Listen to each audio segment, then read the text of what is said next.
Namaste and welcome.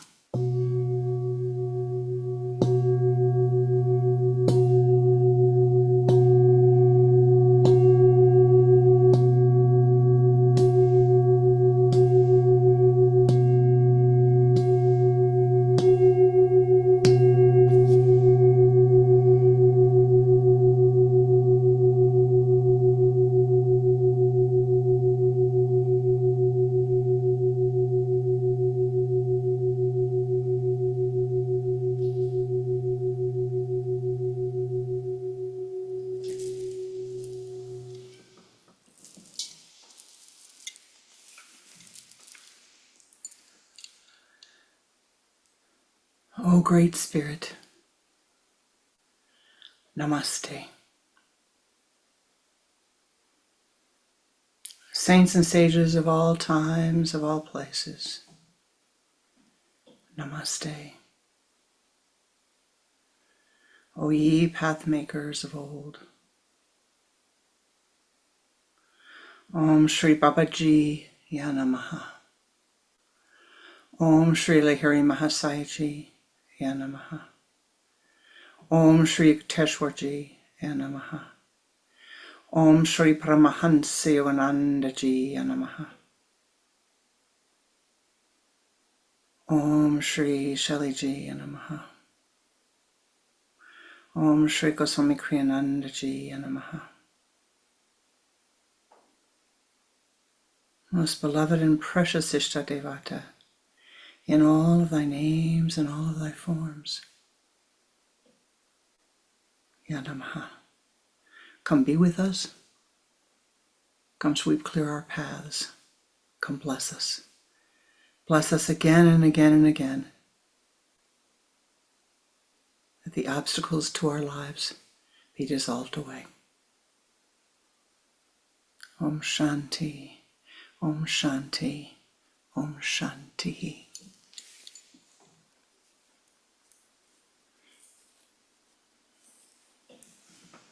Namaste Ji. Welcome to my heart. Welcome to our Sunday meditation, to our Sunday Sangha. Resentment. Resentment. Once upon a yogi time, there was a king. He had everything you would want. He had a kingdom. He had but to speak, and people did what he wanted. Wouldn't that be nice? A wish arose in his mind, and it was fulfilled. Now, he had all the obligations of the king, right? But he had a good life. One day, he decides he's going to go for a jaunt in the country. Being a king, he can't go by himself. He has to take a whole crowd of people. And so he does. They go out in the country. And they come to a beautiful forest. And there are ways, they're outside of his kingdom. So there's a ways, they've been walking. It's been a long journey. And he was tired. And he sees a little path in the forest. So he goes along the path. And all of his minions come too. They're stomping down, making a big to-do on the path, you know. A little yogi comes up and says, "Sir, you're most welcome here. But, you know, softer, softer, softer, quieter, quieter, quieter. Please come to my home." The king goes. And the little yogi's wife comes and says, "May I give you some chai? Get some nice warm milk here with some herbs in it." And she offers that to the king. And the king says, "Well, you know, I have all these people with me. Do not worry. They also will be fed." And in an instant, each person was offered a cup of chai. Whoa! I'm out in the middle of the forest. Where did all this chai come from? How did they get enough milk? How did they get enough tea? How did they get enough herbs? Enough honey? Who is this little man here?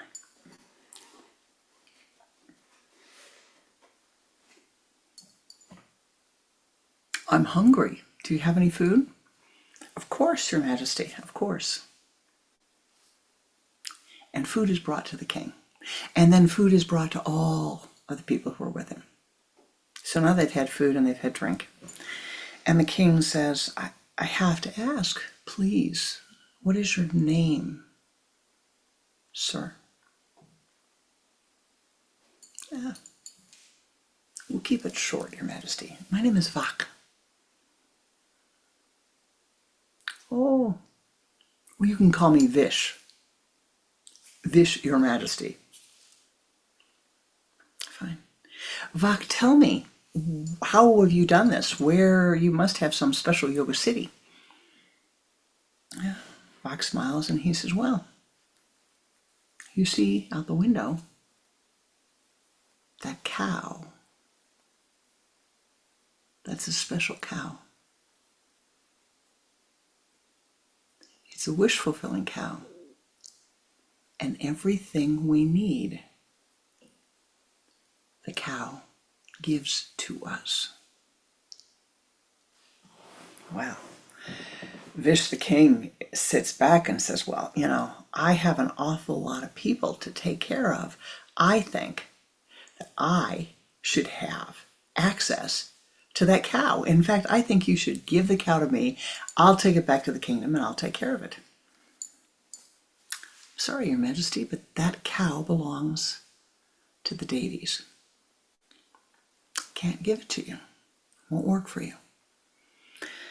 The king becomes angry, calls upon all of his soldiers to come, bring their swords and fight and capture the cow.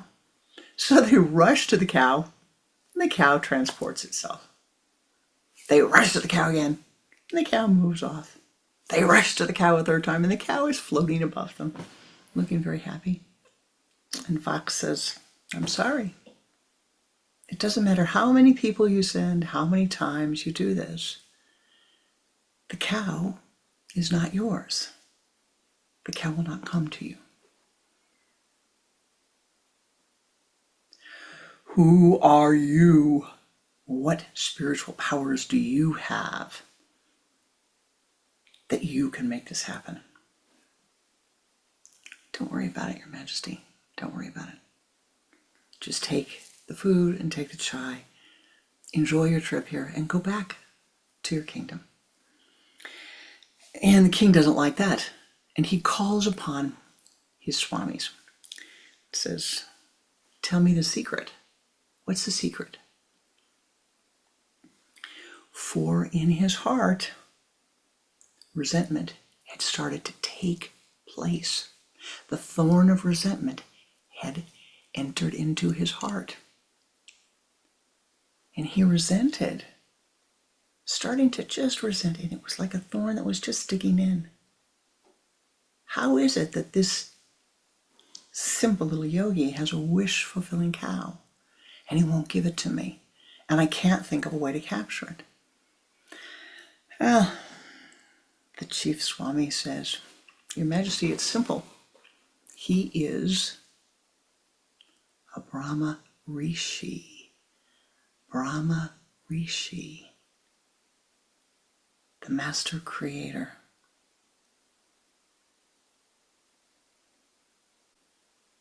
I want that. Your Majesty, it takes a lot of work. And you can't do that and be king at the same time. Okay, he goes back to the kingdom. He takes his crown, he gives it to his brother. He abdicates all of his responsibility and says, I'll be back when I finish what I'm going to do. But please, in the meantime, take care of the kingdom, have the money, do whatever you wish. And he goes off. And in consulting with the Swamis, he had found that he needed to go into seclusion. So he goes into seclusion and he meditates. 100 years, 200 years, 300 years, 800 years, 1,000 years. And the gods are saying, oh, something's happening here. One day, Vish comes out of his meditation and says, oh, I'm going to go see Vak. I'm going to go see Vak. And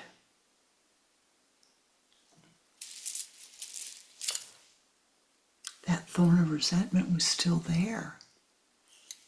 I'm going to go get that wish-fulfilling cow. 1,000 years of meditation, and the thorn was still there. He goes, tries to get the cow. I'm sorry. No. I'm going to get that cow. I'm going to get that cow. I'm going to become a Brahma Rishi. If I become a Brahma Rishi, I will get that cow. Now I can do all of the spiritual tapas, all the spiritual disciplines that Vak did. My next step is to go to the top of the highest mountain and sit and meditate and chant mantra. I'm going to add mantra to my meditation. 1,000 years of meditation didn't do it. I'm going to add 1,000 years of mantra. I am going to become a Brahma Rishi through practice. He goes up. Om Namah Shivaya, Om Namah Shivaya, Om Namah Shivaya, Om Namah Shivaya. Om Namah Shivaya, Om Namah Shivaya, Om Namah Shivaya. Om Namah Shivaya, Om Namah Shivaya, Om Namah Shivaya. Om Namah Shivaya, Om Namah Shivaya.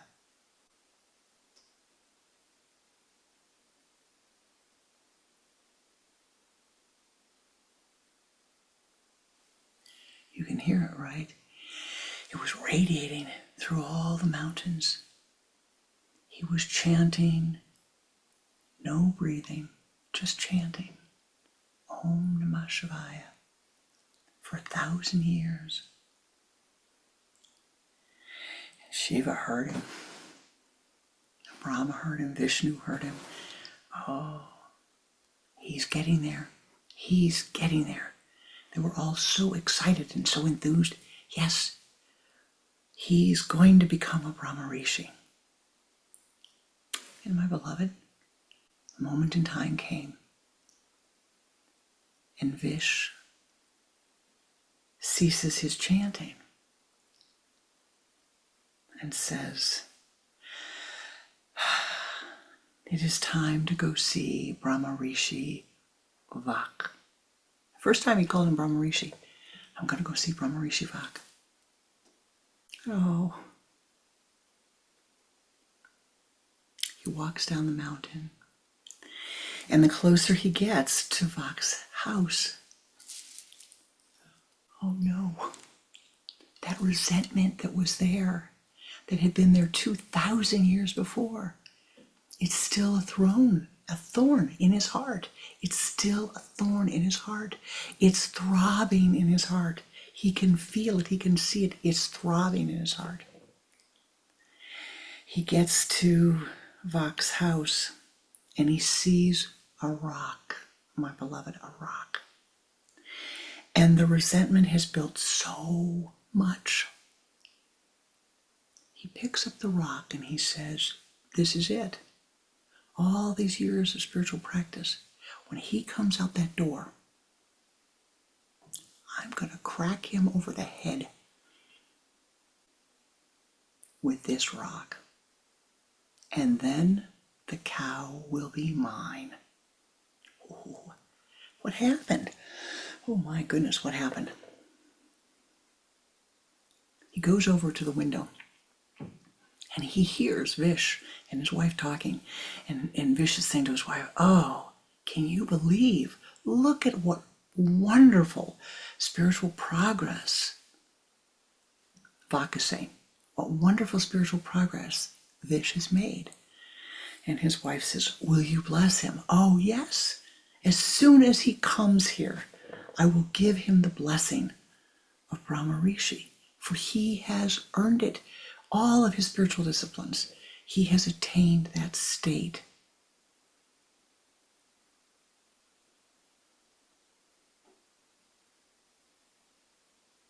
Vish hears this. And he picks up the rock and he starts hitting himself on the head until he's bleeding and he's crying and sobbing. How could I do this? How could I do this? And Vak and his wife come running out. Oh, wait, stop. What are you doing? You're killing yourself. I know, I deserve it. I wanted to kill you. Oh, I'm so sorry.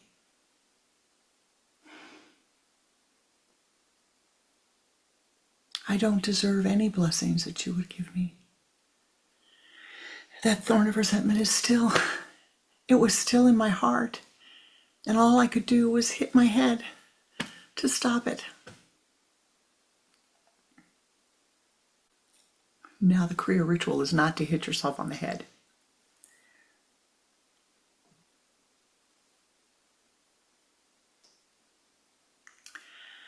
Vak leans over, and with his wife, they lift Vish up. They bring him in the house. Vak places his hand, just like this, on Vish's forehead.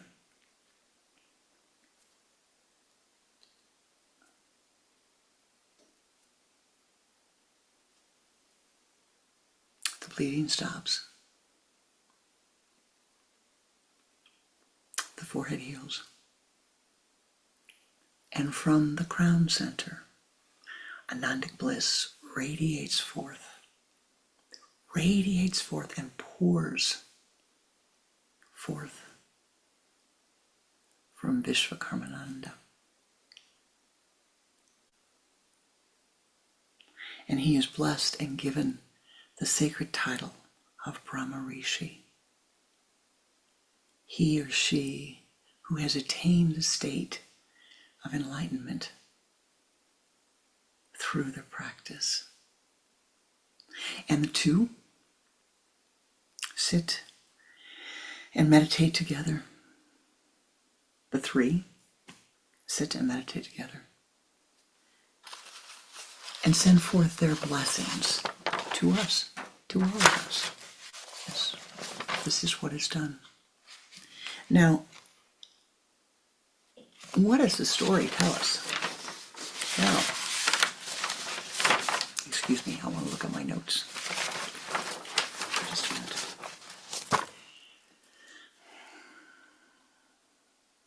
Resentment is a thorn that can bury its way into your heart. Resentment is a thorn that can delve into your heart and stay there and get deeper and deeper and deeper and hurt you more and more and more and more. Resentment builds and it can sustain itself for long periods of time until we reach the time where we understand, aha, I'm hurting myself. This resentment is hurting me. What can I do to get rid of it? There are several Kriya rituals, and today we will go through the first Kriya ritual, or one of the first Kriya rituals for dissolving resentment. Resentment occurs oftentimes because we see someone who has something that we want, and we don't have it yet. So we resent the fact that they do. Maybe they got a promotion. Maybe they have a car that you wanted. Maybe they have a house you wanted. Maybe they have a husband or a wife. Or it looks like they have a life that you wanted, but you don't yet have it. Resentment occurs because we see someone having some good that we don't yet have. Now, the ancient texts tell us again and again and again, when you see something good happen in someone's life, Celebrate it, honor it, be grateful. Say, wonderful. It's wonderful that you have this. Bless them, congratulate them, whether you're just doing it mentally or you're doing it verbally or you're doing it physically. Congratulate them. That's wonderful. That's the first thing. Understand that what any one human can have, you too can have in time, even though some of you don't want to hear that, in time, and with the same amount of effort.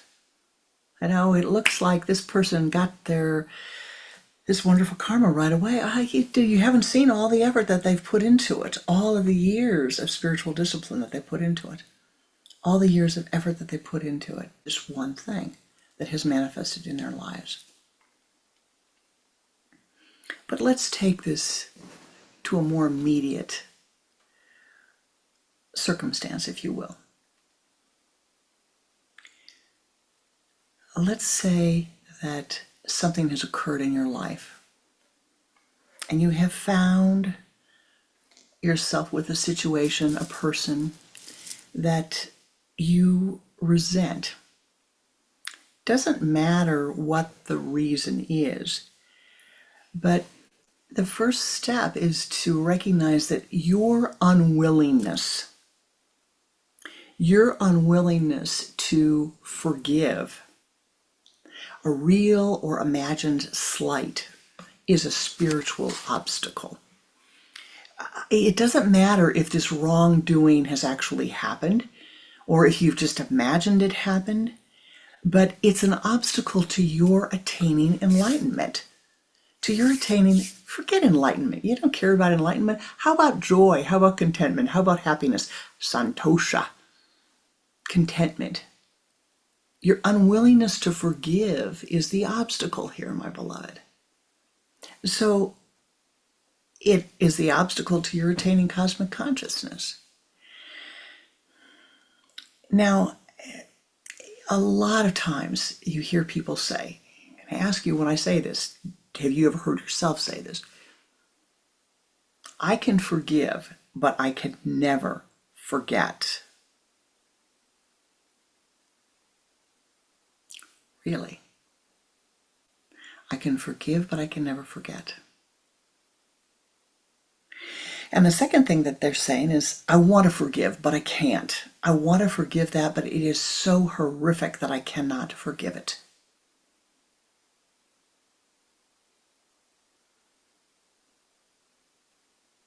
What are they saying? They're really saying, I don't want to forgive. When your mind says that, that's what you're saying. I don't want to forgive. I can forgive, but I can't forget. Well, if you can't forget, you're hanging on to it. So you haven't really forgiven. And if you say, I want to forgive, but I cannot forgive, you're hanging on to it. Now, I'm going to say something, and this is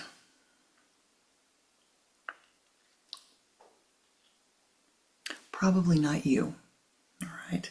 Probably not you, but hear it anyway. When someone's mind says those things, I can forgive, but I can't forget. I would like to forgive, but I can't forgive. It's because there's some emotional satisfaction that they're getting from holding on to the resentment. Is there anything that you resent that you're gaining some satisfaction from holding on to? I'm giving you the steps here, all right? Look at a situation where there's resentment. And then, is there an emotional satisfaction you get from nurturing or holding on to the resentment? Step number 4. These people, probably not you, but these people. Put conditions on letting go of the resentment. And it's always conditional. They have to acknowledge their guilt. They have to apologize first. They have to make amends, whatever those amends are. Usually there's a long list of what the amends must be. That and they must be punished. They must be punished. They have to apologize. They have to recognize their guilt. They have to apologize. They have to make amends. They have to be punished. And that is often set up as a condition for letting go of your resentment. Oh, that's crazy thinking. That's emotional thinking. Forgive me, I don't mean to insult you. It's not clear thinking. It's not helpful thinking. It's not thinking supportive of your being happy or your being joyful. So here we are. Step one, you have the situation that is causing resentment in your mind. The second thing is the need to examine. Are you gaining some emotional satisfaction out of being resentful? Does it give you something to talk to people about? Does it give you something to think about? Does it give you something that makes you feel better or superior because you have it? Are you saying that I would forgive them, but here's a list of everything they have to do in order for me to forgive them? And that list includes punishment. Now, step number 5. Sometimes you have the desire, you genuinely want to let the resentment go. You want to let it go. This is important. And you really feel that you want to let it go, but you haven't had, the resentment continues to irritate you. It continues to irritate your mind because you have not had the occasion to express your resentment and get it out of your system. Now, this is important. I'm repeating it again. Occasionally, sometimes, and maybe it's happening to you or has happened to you, you want to let go of the resentment. You really want to let go of that resentment. But because you have not had the occasion or the opportunity to express that resentment and get it out of your system, it is an irritant, just like it was for Vish in his heart.